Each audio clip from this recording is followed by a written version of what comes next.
we're usually taught that having obedience is going to automatically equal some type of blessing, and that if you do the right thing, God's going to reward you super quickly. Or if you surrender, all the doors are going to open. And if you follow him, things are just going to kind of smooth out in life. But what I've come to learn is that that is almost never the case. Most of the time, God, what he will do is he's going to trickle in little bits of confirmation, especially when you're new in your faith. And he will give you just enough proof and enough signs that he's real and that the blessings are coming and that good things are ahead. But then what he does is he now allows the hard part. And it's the part that leads you into the wilderness. There are going to be moments where you start telling the truth after you surrender, and then it costs you your influence. And then there's also going to be moments where you stop numbing yourself. And now all of a sudden you have to feel everything, and you have to actually walk through those feelings, because obedience exposes what your comfort was covering. And we love to think that if we obey God, he's just going to automatically reward us with relief. But I think obedience is going to first reveal what needs to be refined in you. In order to be a disciple of Jesus, you have to be trained like an apprentice. Okay, that's true discipleship. Think of it like a boot camp. You basically have to rearrange your entire life by learning to live like him and walk like him and pray like him and talk like him and think like him and study like him. And then you have to let him correct you and interrupt you and point out all of the things in you that are pulling you away from him. And that is so hard.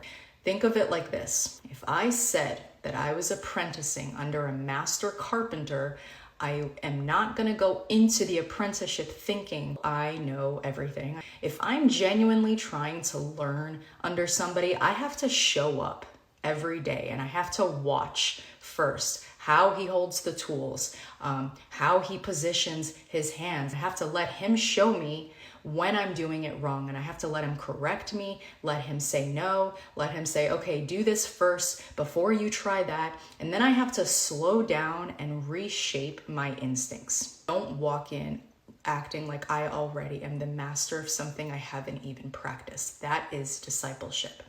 And if you want to be a disciple of Jesus, you have to understand that it is not soft.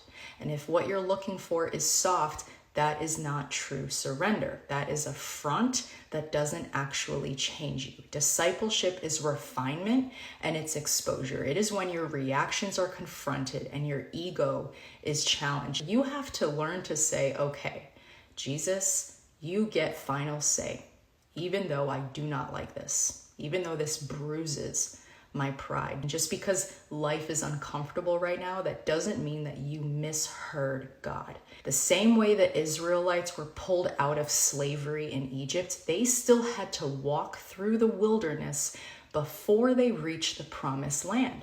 Think about that for a second. These people, God pulled out of slavery, like actual slavery. Think about what they endured before they were saved. He didn't even immediately move them from torture to promise. He still made them walk through the wilderness. I don't think that that is understood enough. If God didn't immediately place them into something better, why do you think that you don't need preparation?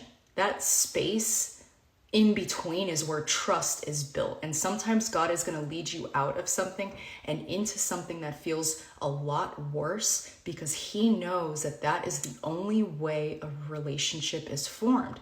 It's kind of like when you're in a marriage. If you've never fought, if you've never struggled financially together, if you've never had to go through stress or pressure together, you don't actually know what your relationship is made out of.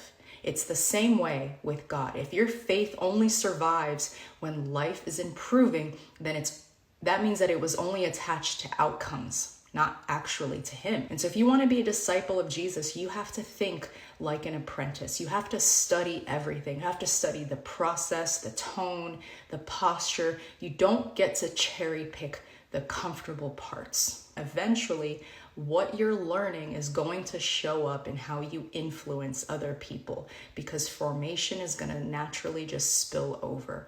If Jesus is reshaping you, the way that you speak starts to change. The way that you parent starts to change. The way that you handle conflict changes. The way that you show up in your friendship and your marriage eventually changes. And sometimes being a disciple just means how you lead your household.